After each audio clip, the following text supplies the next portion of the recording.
Bonjour, nous sommes jeudi le 7 février 2013. Alors nous ne sommes pas vendredi, c'est parce que demain je serai dans le train dans la matinée et parce que je me rends à Paris et en fin d'après-midi, début de soirée, je parlerai au Blanc-Ménil. Je ne serai pas seul, c'est un débat entre moi et Bernard Friot, plutôt je devrais dire entre Bernard Friot et moi. Vous savez qui est Bernard Friot, c'est le grand spécialiste des salaires, c'est le spécialiste des retraites qui nous propose de réfléchir à cela autrement et en particulier de réfléchir à le temps d'après la retraite, comme un moment où nous continuons à faire des choses intéressantes, peut-être même des choses plus intéressantes que nous ne faisions avant.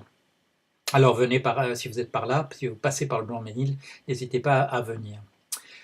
Je voudrais vous parler aujourd'hui d'autre chose, je voudrais parler de la finance. Alors, c'est un anniversaire, ces jours-ci, c'est un anniversaire, c'est le 6e anniversaire de l'effondrement de la valeur des titres adossés au subprime. Ça se passait aux alentours de la mi-février 2007. Alors, ce n'est pas la date qui a été retenue par je dirais par le grand public. Le grand public a retenu surtout l'effondrement de l'ensemble du système financier qui a eu lieu dans la semaine qui a suivi le 15 septembre 2008, déclenchée par la faillite de Lehman Brothers, une des grandes banques d'investissement américaines. Mais pour les gens qui sont de la partie, pour les gens qui sont dans la finance, et vous pouvez voir, c'est ici sur le blog, vous pourrez le voir, c'est à ce moment-là que débute le blog, dans les jours qui suivent, à la fin du mois de février 2007.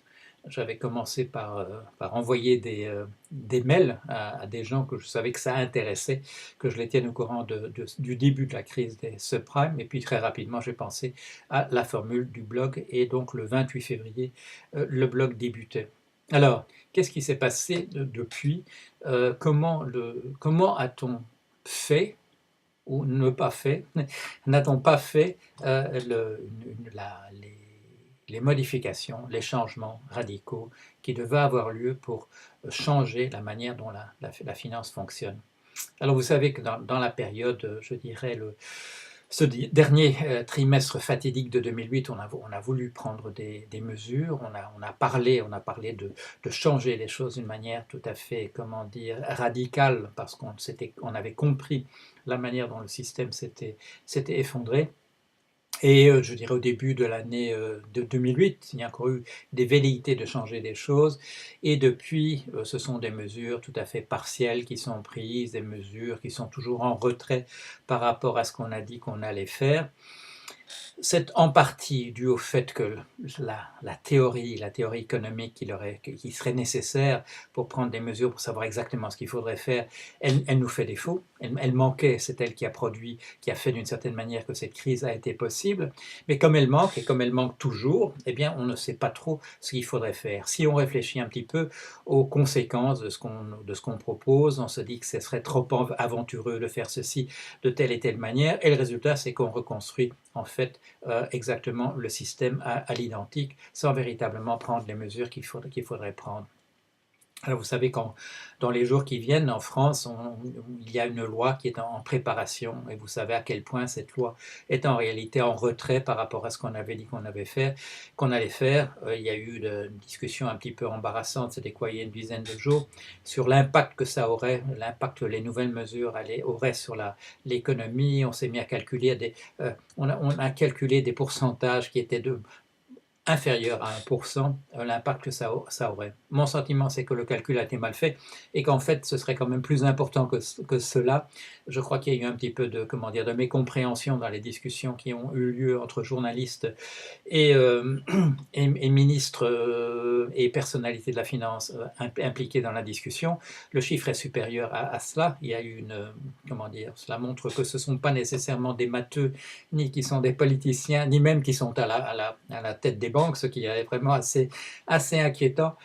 Mais voilà, donc l'impact est relativement faible et c'est ça qui explique pourquoi ces jours-ci, eh bien, une multitude d'amendements sont proposés pour essayer de donner un petit peu, de consistance à cette loi qui sinon ne concernerait qu'une partie tout à fait faible, tout à fait insuffisante de la finance. Comme vous le savez, nous avons des banques qui sont des banques systémiques, c'est-à-dire que leur effondrement provoquerait l'effondrement total du système.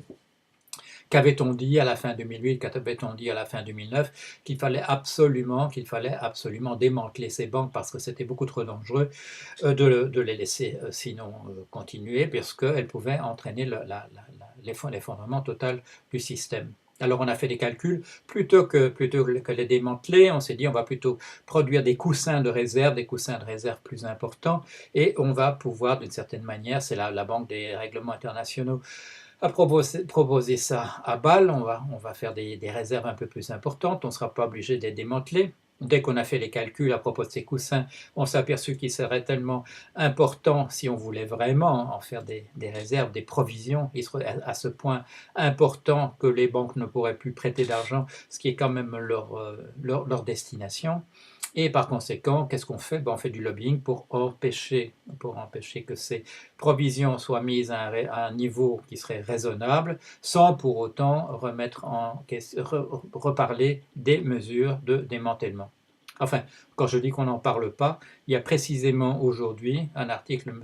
Neil Barofsky dans le Financial Times. M. Barofsky est en fait un Américain. Il a été un des responsables du TARP, Troubled Asset Program. J'oublie ce que le R veut dire, mais je l'indiquerai en dessous de la vidéo. Qui se plaint qu'aucune mesure n'a été faite. Il a été prise, il appelle ça la doctrine Geithner, du nom du secrétaire d'État au Trésor, c'est-à-dire le ministre des Finances américain, M. Timothy Geithner, qui a donné sa démission, qui va être remplacé par quelqu'un d'autre. Et cette doctrine, c'est la doctrine du laisser-faire. On a laissé faire les banques, on a gardé les mêmes régulateurs qui n'avaient pas pu mettre en place des mesures qui auraient pu empêcher la crise de se produire.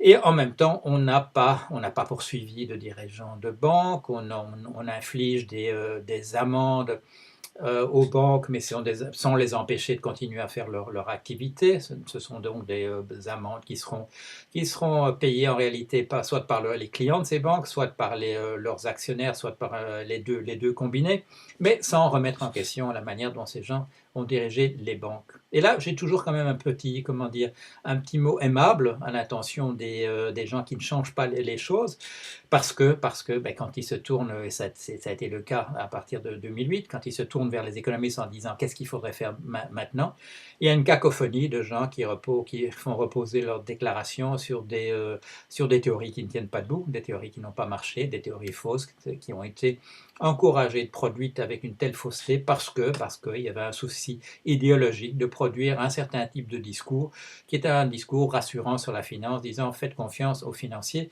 et tout finira bien par s'arranger. Bon, ce sont des constructions théoriques branlantes qui sont fondées sur des postulats qui ont été en général, dont l'existence même a été démentie à la fin du 19e siècle, peu de temps après qu'ils ont été énoncés. Je ne reviens pas là-dessus. J'ai consacré une grande partie de mon livre le plus récent, Misère de la pensée économique, à ce sujet-là, et je ne reviens pas là-dessus. Mais ce dont on s'aperçoit, c'est que dès qu'on essaye de mettre en place des mesures, et je viens d'en mentionner une, faire des réserves qui soient des réserves plus importantes, on s'aperçoit qu'elles devraient être tellement importantes que par conséquent, elles mettraient en danger l'activité même. On pose la question de la validité du travail qu'ont fait les agences de notation, et vous savez que là, il y a du nouveau, puisque le département de la justice, c'est-à-dire le ministère de la Justice américain, est en fait, poursuit maintenant l'agence de notation Standard & Poor's, et un certain nombre d'États américains embrayent dans le sillage pour essayer d'obtenir de l'argent de cette compagnie dont l'action en bourse s'est écroulée assez rapidement les jours derniers, quand cette nouvelle est tombée. La question du savoir, la question du savoir des agences de notation, c'est une question dont j'ai eu l'occasion de parler à de nombreuses reprises. Il y a effectivement le problème de conflit d'intérêts. Ils travaillent pour des gens qui les payent pour faire ce qu'ils font. Le monde n'est pas prévisible de manière absolue, par conséquent on ne peut pas faire des prévisions tout à fait exactes. Les modèles mathématiques qu'ils ont utilisés, fondés sur la théorie économique, étaient généralement faux.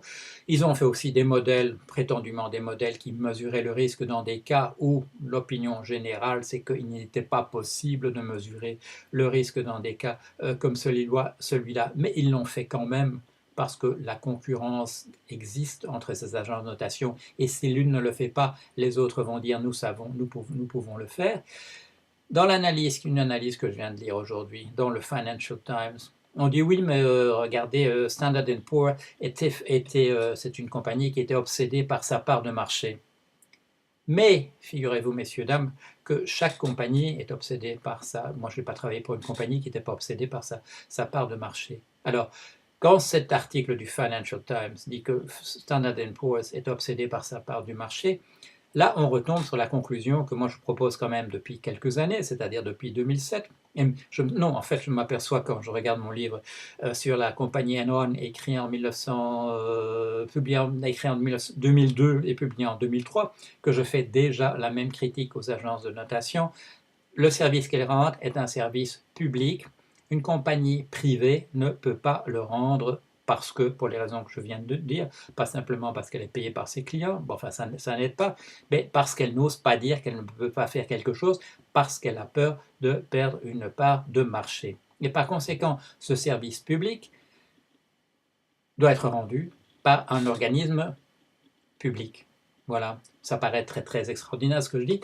Pourquoi est-ce que c'est extraordinaire ce que je dis? Parce que, comme vous le savez, tout ce qui peut être fait dans le monde se fait mieux par une compagnie privée. Bon, c'est pas moi qui dis ça, c'est le credo ultralibéral. Alors, rendre un service public, comme enseigner, comme construire des routes, comme dire quel est le risque associé à un certain type d'opération, c'est mieux fait par une compagnie privée. Alors, la preuve est faite dans le cas des agences de notation, notez-le, la preuve est faite que ce n'est pas le cas, ce n'est pas possible, on ne peut pas éliminer la question de conflit d'intérêts avec des compagnies qui sont de type privé. On ne peut pas trouver des situations où elles vont honnêtement dire il n'y a pas de modèle pour mesurer le risque sur tel type d'instrument et par conséquent il ne faut pas que ce type d'instrument existe. Elles ne le diront pas parce qu'elles veulent une part du marché supplémentaire. Elles diront nous on sait le faire et elles utiliseront une méthode dont elles devront dire après la catastrophe ah oui c'était une erreur, on n'aurait pas dû le faire, on s'est laissé emporter. C'est l'argument, vous savez, c'est l'argument classique des cours de récréation.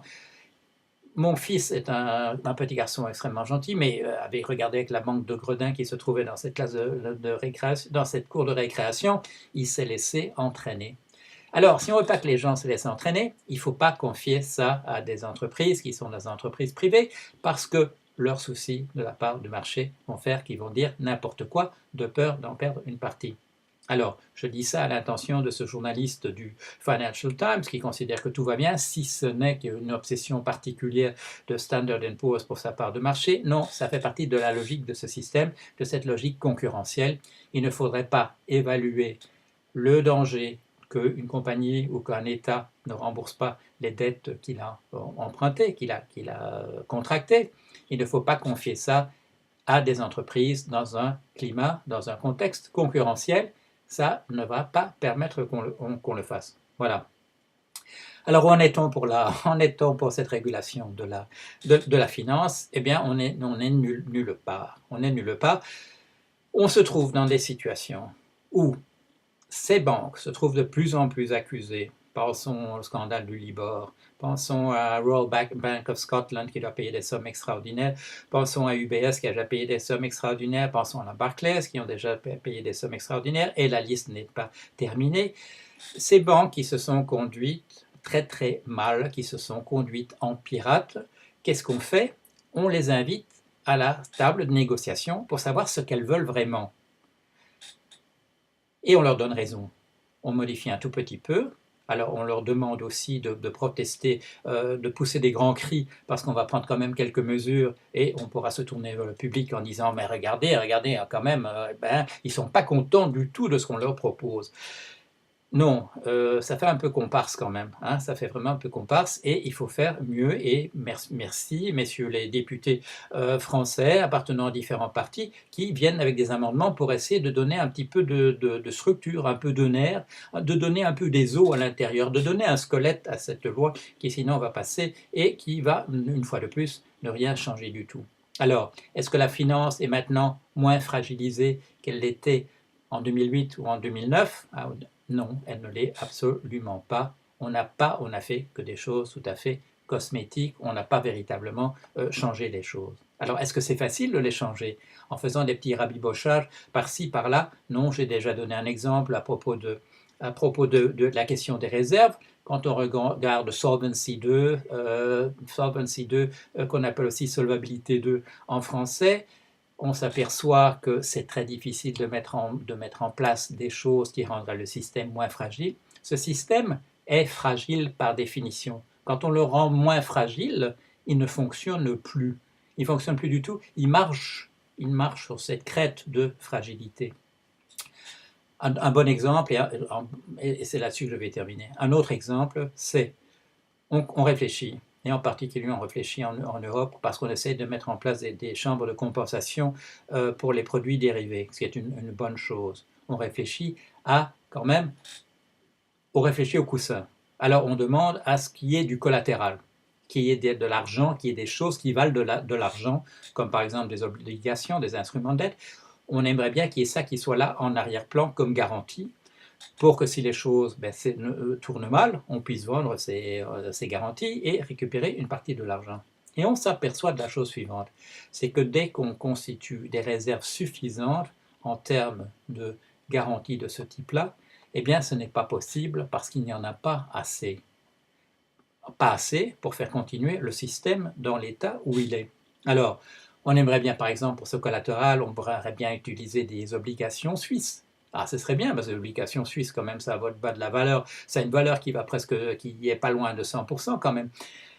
Malgré les doutes qu'on peut toujours avoir maintenant et qu'on a de plus en plus sur la valeur d'une dette souveraine. Mais les Suisses ont besoin de ça pour protéger comment dire,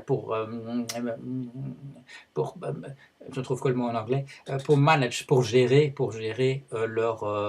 les problèmes de la valeur du franc suisse par rapport aux autres devises dans un contexte d'évaluation compétitive où chacun essaye d'avoir la monnaie la plus basse possible, à la valeur la plus basse possible pour essayer de relancer son économie de cette manière-là. Ce dont on s'aperçoit donc est l'image qui m'était venue en 2008, 2009. Quand j'avais été interrogé, c'était par Freudet du Nouvel Observateur. Et on venait d'avoir le drame de Fukushima. Il m'a dit comment va la finance. J'ai dit c'est comme à Fukushima, c'est du corium, c'est du corium. Et le problème, c'est que donc ce système s'est effondré complètement en 2008. L'effondrement avait commencé en 2007, mais depuis c'est du corium. On n'a rien fait pour changer ça. Si on fait des petites mesures par-ci par-là, on essaie de proposer la mesure Volcker aux États-Unis, on essaie d'utiliser la méthode Vickers en Angleterre, on a parlé du projet Liikanen qu'on a vidé complètement de sa substance en Europe, et rien ne se passe.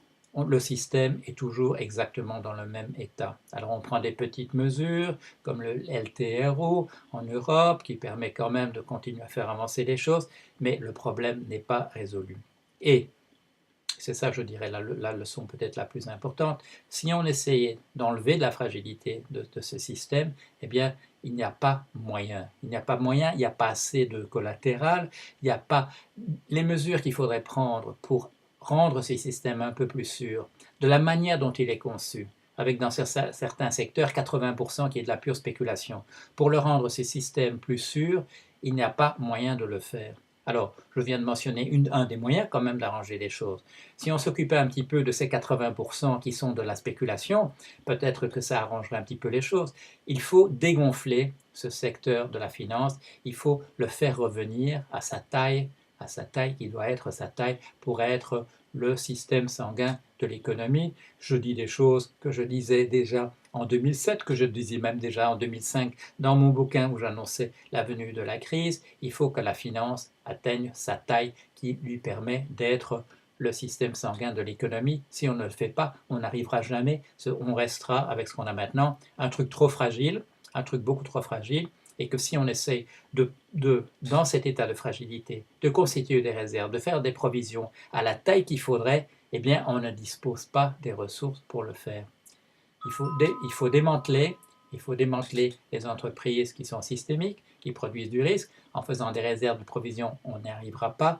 Il faut réduire la finance de 80% de sa taille, et ces 80%, c'est la spéculation.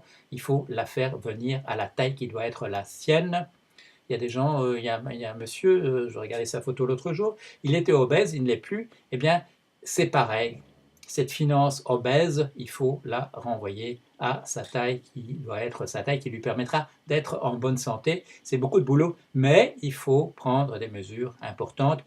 Il n'y a pas que la spéculation, je fais la liste de temps en temps des choses qu'il faudrait faire. Il faudrait faire du fixing à la bourse au lieu de laisser la bourse se modifier toutes les microsecondes, etc.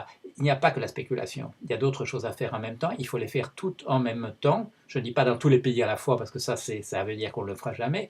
Il faut les faire toutes en même temps pour avoir quelque chose qui peut marcher. Il faut penser aux conséquences, il faut penser à l'argent qui sera disponible, qui sera là à flotter entre endroits divers où il pourrait se placer, par exemple dans l'immobilier, pour acheter des champs en Afrique et des choses comme ça. Si on l'empêche de faire de la spéculation, il faudra penser à tout ça.